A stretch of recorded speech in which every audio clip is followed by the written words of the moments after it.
എല്ലാവർക്കും നമസ്കാരം. ഇന്ന് ഞാൻ വന്നിരിക്കുന്നത് റഫല്ലോ കേക്കിൻ്റെ റെസിപ്പി ആയിട്ടാണ്. ഈ ഒരു കേക്ക് കാണാനായിട്ടും അതുപോലെ തന്നെ കഴിക്കാനായിട്ടും നല്ല ഭംഗിയുള്ളൊരു കേക്കാണ്.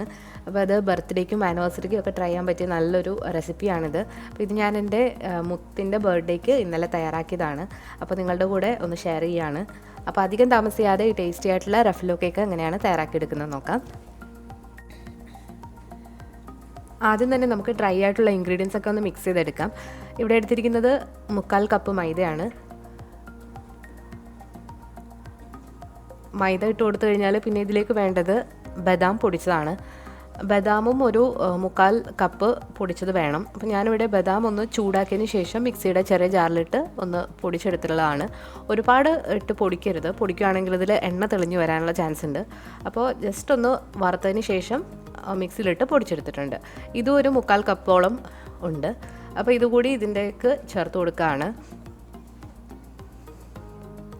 അപ്പോൾ ബദാം പൊടി നിങ്ങളുടെ കയ്യിലില്ലാന്നുണ്ടെങ്കിൽ മുഴുവനും നിങ്ങൾക്ക് മൈദ വെച്ചിട്ട് ചെയ്യാവുന്നതാണ്.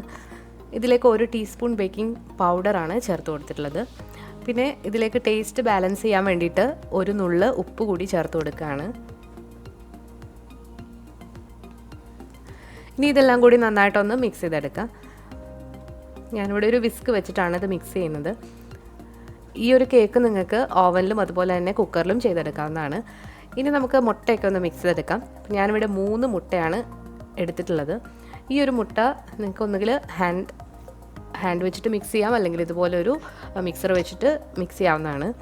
അപ്പോൾ മുട്ട അത്യാവശ്യം ഒന്ന് ബീറ്റായി വന്നു കഴിഞ്ഞാൽ ഇതിലേക്ക് 1 കപ്പ് പഞ്ചസാര ചേർത്ത് കൊടുക്കാം. ഞാനിവിടെ പൊടിക്കാത്ത പഞ്ചസാരയാണ് ചേർത്ത് കൊടുത്തിട്ടുള്ളത്. ഈ ഒരു കപ്പ് എന്ന് പറയുന്നത് 240 ml ഒരു കപ്പാണ്. നിങ്ങൾ ഏത് കപ്പാണോ യൂസ് ചെയ്യുന്നത് അത് വെച്ചിട്ട് തന്നെ എല്ലാം മെഷർ ചെയ്യാനായിട്ട് ശ്രദ്ധിക്കാം. പഞ്ചസാര കൂടി ചേർത്ത് കൊടുത്തു കഴിഞ്ഞാൽ നന്നായിട്ടിത് ഹൈ സ്പീഡിലിട്ട് ബീറ്റ് ചെയ്തെടുക്കണം. അപ്പോൾ അതിന് മുൻപായിട്ട് ഞാനിവിടെ ഒരു ടേസ്റ്റിന് വേണ്ടിയിട്ട് വാനില എസൻസ് ആണ് ചേർത്ത് കൊടുക്കുന്നത്.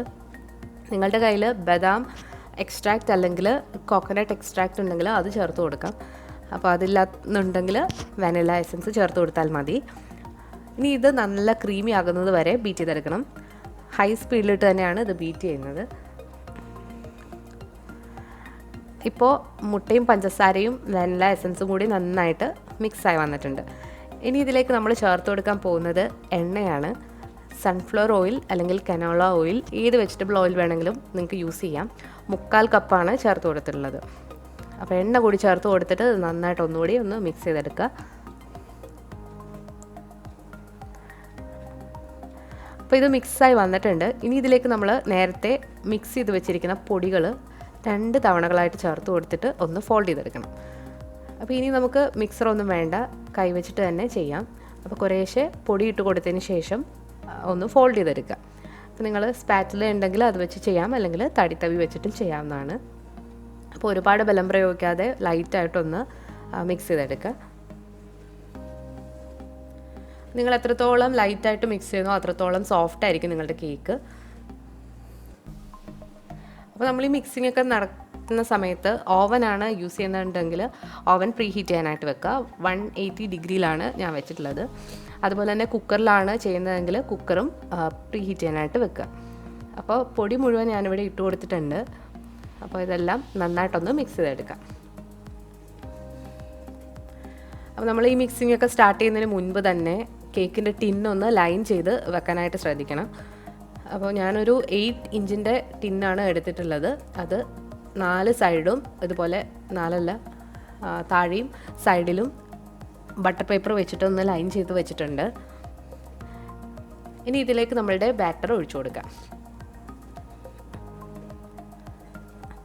ഈ ഒരു ക്വാണ്ടിറ്റി വെച്ചിട്ട് നിങ്ങൾക്ക് 8 ഇഞ്ചിൻ്റെ അല്ലെങ്കിൽ 9 ഇഞ്ചിൻ്റെ പാൻ എടുക്കാവുന്നതാണ്. രണ്ടിലും കറക്റ്റ് ആകും. അപ്പോൾ ചിലർ കേക്ക് വിണ്ട് കീറി പോകാമെന്ന് പറയാറുണ്ട്. അപ്പോൾ അത് നമ്മൾ ചെറിയ പാൻ എടുത്തിട്ട് ഒരുപാട് ബാറ്റർ ഒഴിക്കുമ്പോഴാണ് കേക്ക് കൂടുതലും വിണ്ട് കീറി പോകുന്നത്. അപ്പോൾ കറക്റ്റ് അളവിലുള്ള പാൻ എടുക്കുകയാണെങ്കിൽ നല്ല പെർഫെക്റ്റ് ആയിട്ടുള്ള കേക്ക് നിങ്ങൾക്ക് കിട്ടും. ഇതിപ്പോൾ 180 ഡിഗ്രി പ്രീ ഹീറ്റ് ചെയ്ത് കിടക്കുന്ന ഓവനാണ്. അപ്പോൾ ഇതിൻ്റെ ഏറ്റവും താഴത്തെ തട്ടിലേക്കാണ് ഞാനിപ്പോൾ വെച്ച് കൊടുത്തിട്ടുള്ളത്. ഇതിനി ഒരു 30 മുതൽ 45 മിനിറ്റ് വരെ ഒന്ന് ബേക്ക് ചെയ്യാനായിട്ട് വെക്കുക. അപ്പോൾ കേക്ക് നന്നായിട്ട് ബേക്കായി വന്നിട്ടുണ്ട്. അപ്പോൾ അതിന് ശേഷം ഇത് ഒരു വയർ റാക്കിലേക്ക് ഞാൻ മാറ്റിയിട്ടുണ്ട്. ഇനി ഇത് നന്നായിട്ട് തണുത്തതിന് ശേഷമാണ് നമ്മൾ ഐസിങ് ഒക്കെ ചെയ്യാനായിട്ട് പോകുന്നത്.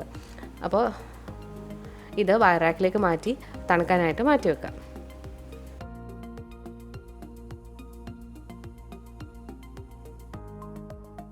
ഇനി ഇതിലേക്ക് വേണ്ട റഫല്ലോ നമുക്ക് തയ്യാറാക്കി എടുക്കാം. റഫല്ലോ എന്ന് വെച്ചാൽ നമ്മൾ തേങ്ങ വെച്ചിട്ട് ഒരു ബോൾസ് ഉണ്ടാക്കുകയാണ്.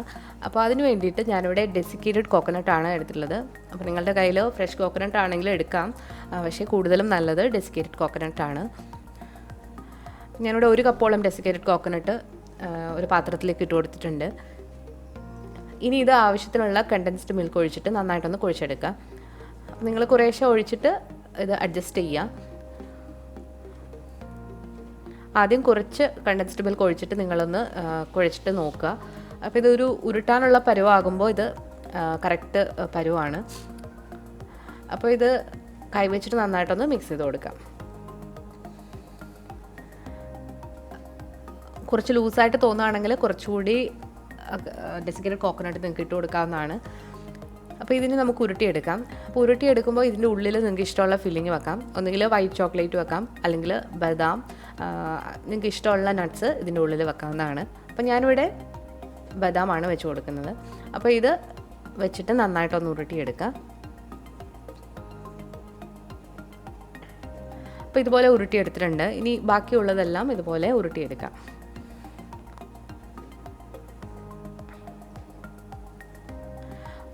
ഇപ്പോൾ ഇവിടെ എനിക്കൊരു 7 റഫലോസ് കിട്ടിയിട്ടുണ്ട്. ഇനി ഇത് നമ്മൾ കുറച്ച് ഡെസിക്കേറ്റഡ് കോക്കനട്ടിലൊന്ന് ഉരുട്ടിയെടുക്കണം.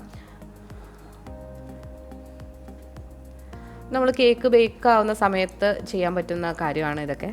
അതുപോലെ തന്നെ ഫ്രോസ്റ്റിങ്ങും കേക്ക് ബേക്ക് ആവുന്ന സമയത്ത് നമുക്ക് ഉണ്ടാക്കിയിട്ട് ഫ്രിഡ്ജിൽ വെക്കാവുന്നതാണ്. അപ്പോൾ ഒന്നുകൂടി ഈസി ആയിട്ട് നമുക്ക് പെട്ടെന്ന് തന്നെ കേക്ക് അസംബിൾ ചെയ്യാനായിട്ട് പറ്റും. അപ്പോൾ ഇതുപോലെ എല്ലാം കോട്ട് ചെയ്ത് എടുക്കുക. ഇനി നമുക്ക് ഇതിലേക്ക് വേണ്ട ഫ്രോസ്റ്റിങ് തയ്യാറാക്കിയെടുക്കാം. റഫലോ കേക്കിന് ഞാനിവിടെ ഫ്രോസ്റ്റിങ്ങിന് എടുക്കുന്നത് ക്രീം ചീസും ഫ്രഷ് ക്രീമും കൂടിയാണ്. നിങ്ങളുടെ കയ്യിൽ ക്രീം ചീസ് ഇല്ലാന്നുണ്ടെങ്കിൽ ഫ്രഷ് ക്രീം മാത്രം എടുത്താൽ മതി. 200 ഗ്രാം ക്രീം ചീസാണ് ഞാൻ എടുത്തിട്ടുള്ളത്.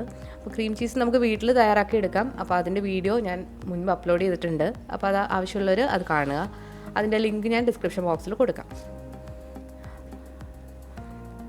ഇനി ഇതിലേക്ക് ആവശ്യത്തിനുള്ള മധുരം ചേർത്ത് കൊടുക്കാം. ഇത് സോൾട്ടഡ് ക്രീം ചീസാണ്. ക്രീം ചീസ് പൊതുവേ സോൾട്ടഡ് ആയിട്ടാണ് വരാറ്. ഞാൻ ഇതിലേക്ക് ഒരു 100 ml പഞ്ചസാര, അതായത് ഒരു 1/4 കപ്പ് പഞ്ചസാര ചേർത്ത് കൊടുത്തിട്ടുണ്ട്. നിങ്ങൾ യൂസ് ചെയ്യുന്ന ഫ്രഷ് ക്രീമിൽ മധുരം ഉണ്ടെങ്കിൽ പഞ്ചസാര ചേർത്ത് കൊടുക്കണമെന്നില്ല. ഇനി ഇത് നന്നായിട്ടൊന്ന് മിക്സ് ചെയ്തെടുക്കാം. അതിന് മുൻപായിട്ട് നിങ്ങളുടെ കയ്യിൽ എസൻസ് ഉണ്ടെങ്കിൽ ചേർത്ത് കൊടുക്കാം. ഞാനിവിടെ ഒരു 1/2 ടീസ്പൂൺ വാനില എസൻസ് ചേർത്ത് കൊടുത്തിട്ടുണ്ട്. അപ്പോൾ ഇത് ബീറ്റർ വെച്ചിട്ട് ഹൈ സ്പീഡിലിട്ട് നന്നായിട്ട് ബീറ്റ് ചെയ്തെടുക്കാം. ക്രീം ചീസ് എപ്പോഴും റൂം ടെമ്പറേച്ചറിലായിരിക്കാനായിട്ട് ശ്രദ്ധിക്കുക. ഫ്രഷ് ക്രീം പോലെയല്ല, ഇത് റൂം ടെമ്പറേച്ചറിൽ ആണ് നന്നായിട്ട് സ്റ്റിഫ് പീക്സ് ആയിട്ട് വരാറുള്ളത്. ഇതിപ്പോൾ നന്നായിട്ട് ബീറ്റായി വന്നിട്ടുണ്ട്. ഇനി ഇതിലേക്ക് നമ്മൾ ചേർത്ത് കൊടുക്കുന്നത് ഫ്രഷ് ക്രീമാണ്. ഞാനിവിടെ ഒരു 300 ml ഫ്രഷ് ക്രീം എടുത്തിട്ടുണ്ട്. ഫ്രഷ് ക്രീം എന്ന് വെച്ചാൽ വിപ്പിംഗ് ക്രീമാണ്. 40% ഫാറ്റുള്ള ക്രീമാണിത്. 36% മുതൽ നിങ്ങൾക്ക് യൂസ് ചെയ്യാവുന്നതാണ്. 300 ml ആണ് ചേർത്തിരിക്കുന്നത്. ഇതുകൂടി ചേർത്തിട്ട് ഏറ്റവും കുറഞ്ഞ സ്പീഡിലിട്ട് നല്ല സ്റ്റിഫ് പീക്സ് വരുന്നത് വരെ നന്നായിട്ട് ബീറ്റ് ചെയ്തെടുക്കുക. ചൂടുള്ള സ്ഥലങ്ങളിലാണെങ്കിൽ നമ്മൾ ബീറ്ററിൻ്റെ ബ്ലേഡ്സ് ഫ്രീസറിൽ വെച്ചിട്ട് വേണം ഇത് ബീറ്റ് ചെയ്യാനായിട്ട്. വളരെ പെട്ടെന്ന് തന്നെ ഇത് ബീറ്റായി കിട്ടും. അപ്പോൾ ഒരുപാടിട്ട് ബീറ്റ് ആകരുത്. ഇതിപ്പോൾ കറക്റ്റ് സ്റ്റിഫ് പീക്സ് വന്നിട്ടുണ്ട്. ഇനി കൂടുതൽ ബീറ്റായി പോയാൽ ഇത് ബട്ടർ പോലെ ആയിപ്പോവും. അപ്പോൾ നമുക്ക് കറക്റ്റായിട്ട് ഡെക്കറേറ്റ് ചെയ്യാനായിട്ട് പറ്റില്ല. അപ്പോൾ നമ്മുടെ ഫ്രോസ്റ്റിംഗ് ഇവിടെ റെഡി ആയിട്ടുണ്ട്. ഇതിനി നമുക്കൊന്ന് അടച്ചിട്ട് ഫ്രിഡ്ജിലേക്ക് വെക്കാം.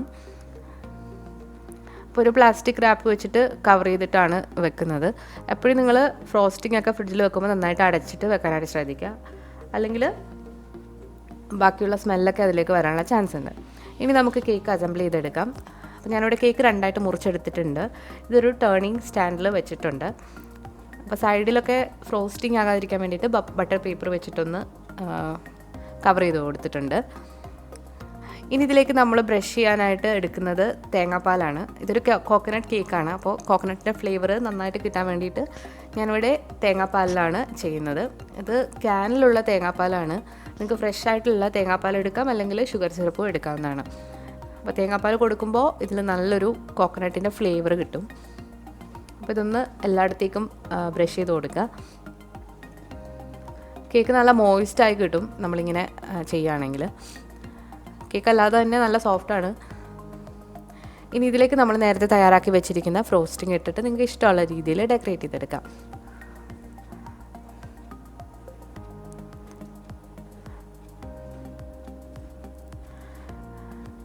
ഈ ഒരു കേക്ക് പെർഫെക്റ്റ് ഫിനിഷ് അല്ല നമ്മൾ ചെയ്യുന്നത്, കാരണം നമ്മളിതിൽ അവസാനം ഡെസിക്കേറ്റഡ് കോക്കനട്ട് വെച്ചിട്ട് ഡെക്കറേറ്റ് ചെയ്യും. അപ്പോൾ നിങ്ങൾ ഒരുപാടങ്ങ് പെർഫെക്റ്റായിട്ട് ഇത് കവർ ചെയ്യണമെന്നില്ല, ജസ്റ്റ് ഒരു റഫ് ഫിനിഷ് കൊടുത്താൽ മതി. അപ്പോൾ ഒരു ലെയർ ഇവിടെ കവർ ചെയ്തിട്ടുണ്ട്. ഇനി അടുത്ത ലെയർ ഇതിൻ്റെ മുകളിലേക്ക് വെച്ച് കൊടുക്കുകയാണ്. അപ്പോൾ കേക്കിൻ്റെ ഏറ്റവും താഴത്തെ ഭാഗം മുകളിൽ വരുന്ന രീതിയിൽ ആണ് വെച്ച് കൊടുക്കുന്നത്. അപ്പോൾ നല്ല ഷേപ്പിൽ നമ്മുടെ കേക്ക് ഇരിക്കും.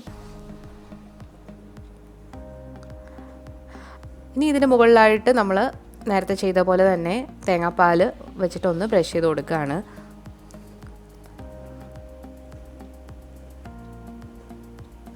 ഇനി ബാക്കിയുള്ള ഫ്രോസ്റ്റിങ് ഇതിലേക്ക് ഇട്ട് ഡെക്കറേറ്റ് ചെയ്തെടുക്കാം.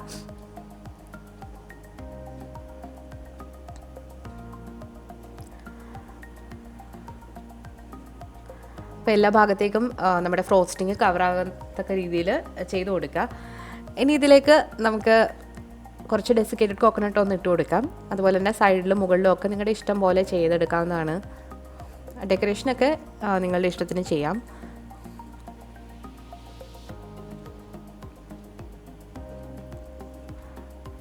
ഇതിപ്പോൾ മുഴുവനും കവർ ചെയ്ത് കൊടുത്തിട്ടുണ്ട്. സൈഡിലുള്ള ബട്ടർ പേപ്പറൊക്കെ മാറ്റി ഇനി നമ്മൾ നേരത്തെ തയ്യാറാക്കി വെച്ചിരിക്കുന്ന റഫല്ലോ ബോൾസ് ഇതിൻ്റെ മുകളിലേക്ക് ഇട്ട് ഡെക്കറേറ്റ് ചെയ്ത് കൊടുക്കാം. അതൊക്കെ നിങ്ങളുടെ ഇഷ്ടത്തിന് ഒന്നുകിൽ നടുക്ക് വെക്കാം, അല്ലെങ്കിൽ സൈഡിൽ ഇഷ്ടമുള്ള രീതിയിൽ വെച്ച് കൊടുക്കാവുന്നതാണ്.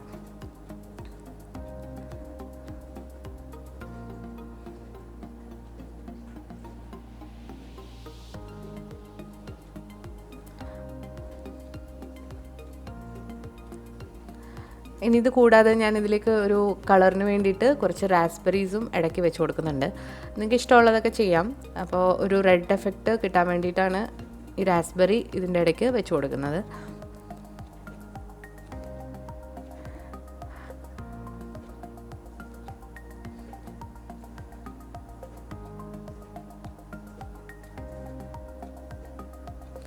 ഇനി ഇതിലേക്ക് നമുക്ക് ബദാം ഒന്ന് റോസ്റ്റ് ചെയ്തിട്ട് ഇതുപോലെ ചെറിയ പീസസ് ആക്കി കട്ട് ചെയ്തത് ഇതിൻ്റെ ഇടയ്ക്കൊക്കെ ഫിൽ ചെയ്ത് കൊടുക്കാം.